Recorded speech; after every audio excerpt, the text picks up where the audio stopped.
गिबियावनो साफ्रोमबो मानगोनां रायजो राजा एफा बिदा फंबायमोनखौ खुलुमहरग्रोनाय जाबाय। लोगोसे मानगोनां रायजो राजा नोंथांमोननिसिम मोनसे गोजोनथाव खौरांखौ आं हरनो नाजागोन जे 41 नं मानास बिधानसभा बियाबनिफ्राय बिपिएफ हानजानिफ्राय बिधानसभा बिसायख'थियाव बाहागो लानाय मानगोनां थानेस्वर बसुमतारी सार बिथाङा गोबां थाखोनि भट लानानै देरहासार जानो हाबाय। जोबोद गोजोनथावनि बाथ्रा आरो गोग्गाथाव बाथ्रा। लोगोसे आंबो मानगोनां थानेस्वर बसुमतारी सानिसिम रोजा रोजा साबायखर बावहरबाय, गोजोननाय बावहरबाय। बेराफारसेथिं मानगोनां रायजो राजा नोंथांमोना नैबे मोनसे बाथ्राखौ गोसोआव दंना गैया जे बावैसो सान सिगाङावहाय UPPL पार्टीनि सासे गोख्रों दैदेनगिरिया बिटिसि बिटिआर ओनसोलाव डाबल बैसागो जागोननि मोनसे बाथ्रा बुंदोंमोन। दिनै नाथाय उल्था जानायखौ जों नुनो मोनबाय। मानि थाखाय मा जाहोनाव एक्चुअली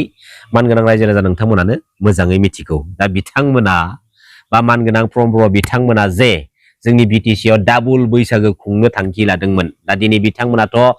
जेरैबायदि थांखि लादोंमोन बे थांखियाव बिसोर मोनहासनो हादिया। जेब्ला बिथांमोना मोनहासनो हायाखिसै बिथांमोननि जोंनि बिटिसिआव डाबल बैसागो जानो लानाय थांखियाबो दिनै फैमाल जाबाय। नाथाय जोबोद खाफाल गाज्रि मानगोनां रायजो राजा एफा बिदा फंबायमोन, मानगोनां प्रमबर बिथांमोननि, मानगोनां रोनगोरा नार्जारी बिथांमोननि डाबल बैसागो जानो लानाय थांखि जोंनि बे बिटिसिआव बेखौ जोङो नुनो मोननाय नंलिया। साफ्रोमबो पलिटिकेल लिडार्सफ्रा बा पलिटिक्सजों सोमोन्दो थानाय बै दैदेनगिरिफ्रा गावबा गावनि पलिटिकेल पार्टिखौ, गावबा गावनि पलिटिकेल केरियारखौ स्टेन्ड खालामनो थाखाय मिडियानि गेजेरजों रायजो राजानि सिगाङाव गोबां रोखोमनि गोबां बाथ्रा बुंनानै खोथा होयो। नंगौना नङा? नाथाय बै बुंनाय पलिटिकेलि प्लेटफर्मनि गेजेरजों बुंनाय खोथाफोरा 100% साक्सेसफुल जायाब्लाबो 60, 70, 80% साक्सेसफुल जायोब्ला एसे माने गनायथाव नुहुरो आरोना, एसे गनायजाथाव माने जायो। बेराफारसेथिं बिटिसिनि दानि चिफ मानगोनां हाग्रामा महिलारी सार बिथांनि बुंनाय बाथ्रा, मानगोनां हाग्रामा महिलारी सार बिथाङा पलिटिकेल प्लेटफर्मनि गेजेरजों जाय बाथ्राखौ बुङो 100% साक्सेसफुल जायाब्लाबो 60, 70, 80, 90% साक्सेसफुल जानायखौ जों नुनो मोनो। दा बेराफारसेथिं दिनैनि बे समाव नैबे मोनसे बाथ्राखौ जों रायखांथारनांगोन। 2020-27 जानुवारि बिटिआर पिस एग्रिमेन्टनि मोनसे दोहौजों मानगोनां प्रमबर बिथांमोना जोंनि बिटिसि काउन्सिल पलिटिकेल सिस्टेमाव एन्ट्रि मारिदोंमोन। मोनसे बिटिआरनि दोहौजों, बिटिआर बायदिनि मोनसे दोहौखौ रायजो राजानि नोजोराव गोसो मोदोमाव सोसे सोनानैब्लाबो मानगोनां प्रमबर बिथांमोनजों दैदेनजानाय UPPL पार्टिया थांनाय 2020 बिटिसि बिसायख'थिनि गेजेरजों गासै मोन 12 सिट्स लानानै देरहासार जानो हादोंमोन। आरो बे 2020 मायथाइयाव बिथांमोना बोजोंबा बोग्रमलाबायनानै बिटिसि काउन्सिल गभर्नमेन्टखौ दाफुंनायाव खायदा बोराय बाहायनानै साक्सेसफुल जानो हादोंमोन। दा जियानो जादोला आरो फैयै फैयै थांनाय 2025 बिटिसि बिसायख'थिनि गेजेरजों मानगोनां प्रमबर बिथांमोननि दैदेननाय UPPL पार्टिया सिंगेल नाम्बार लानानै बिथांमोना सिट्स देरहासार जानो गोनां जानानै फैदों। दा दिनैयो UPPL पार्टिनि जा मोनसे पलिटिकेलि ग्राफ लाइन, बे ग्राफ लाइना गोजौनिफ्राय गोजौसिनसो जानांगौमोन। बेराफारसेथिं मानगोनां प्रमबर बिथाङा बुङो सान्ति आरो परिबर्तननि आरो 35 लाख रायजो राजाफोरखौ लानानै पलिटिकेलि खामानि मावनो बिथाङा पलिटिकेल सिस्टेमाव आगान होफैदों होननानै बुङो। थारैनो 35 लाख बै रायजो राजाफोरखौ लानानै पलिटिकेल प्लेटफर्मनि गेजेरजों आवगायलांनो थांखि लानाय मानगोनां प्रमबर बिथांनि जा पलिटिकेल सिस्टेम, बे सिस्टेमा थारैनो एसेबांथ' जुदि स्ट्रंमारमोनब्ला 2020-2025 बिटिसि बिसायख'थिनि गेजेरजों UPPL पार्टिनि पलिटिकेल रिजाल्टआ बेबायदि जाथावनामोन। लोगोसे दा समनि जा आसाम बिधानसभा बिसायख'थिनि जा मोनसे रिजाल्ट, बेखौबो जों रुजुनायनि बाथ्रा बुंनो थाङोबा बेबायदि मोनसे रिजाल्टखौ माने एक्चुअली जोङो नुथावनामोन। दा जों बर' माहारिनि गेजेराव ओरैबायदि माखासे बर'नि लिडार्स दैदेनगिरिफोर दङ, जाय माखासे लिडार्स दैदेनगिरिफोरा मायबा मोनसे आफादाव थानानै सोरबा पलिटिकेल लिडारनि सामसागिरि जादों, मायबा मोनसे पलिटिकेल पार्टिनि सामसागिरि जानानै पलिटिक्सनि खामानिखौ आन्दो मावखुमानानै होदों। बेराफारसेथिं जाय बिबानाव थानानै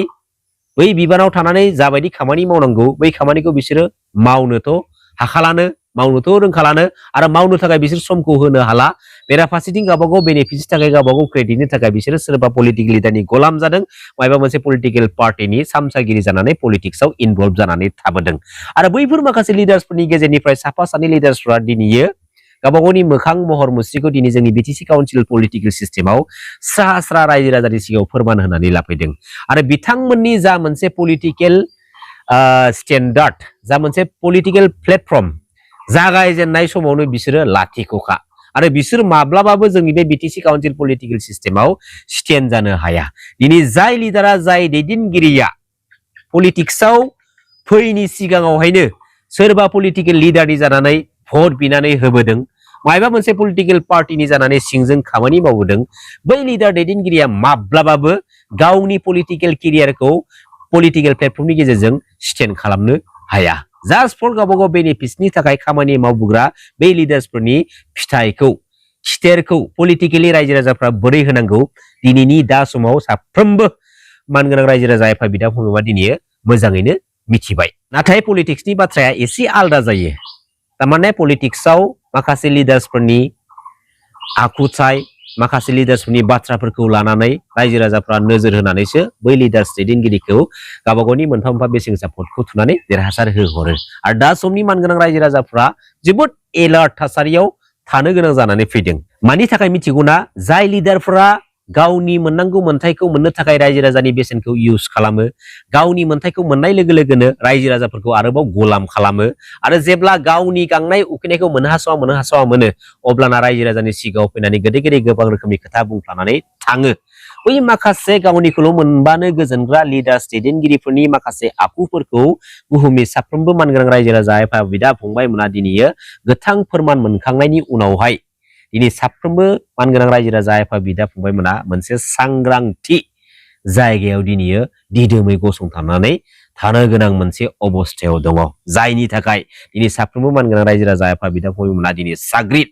गावबागावनि मोनफा मोनफा बेसेन गोसा भटखौ सोरबायदि लिडार्स दैदेनगिरिनो जों थुयोब्ला साबसिन जागोन थारैनो गावबागावनि मोनफा मोनफा बेसेन गोसा भटखौ सोरबायदि लिडार्स दैदेनगिरिनो थुयोब्ला साबसिन जागोन बे गासै बाथ्राखौ आबुं गोथौ गोसोयै सानखांनायनि उनावहायसो साफ्रोमबो मानगोनां रायजो राजा एफा बिदा फंबायमोना गावबागावनि बेसेन गोसा भटखौ थि जायगायाव थि लिडार दैदेनगिरिनो थुनानै थुलुंगा होयो बा सापर्ट खालामो जोबोद माने साबजाथाव बाथ्रा आरो बेखौ समानो दिनै थिनदों दा फैबाय थानाय समाव बे पलिटिकेल प्लेटफर्मनि गेजेरजोंनो जों बयबो इउनाइटेडलि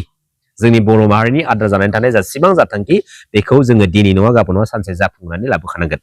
नंगौना नङा मानगोनां रायजो राजा एफा बिदा फंबायमोन गोजोन्थों खुलुमबाय जय बर' हारिनि जय बर' बिमानि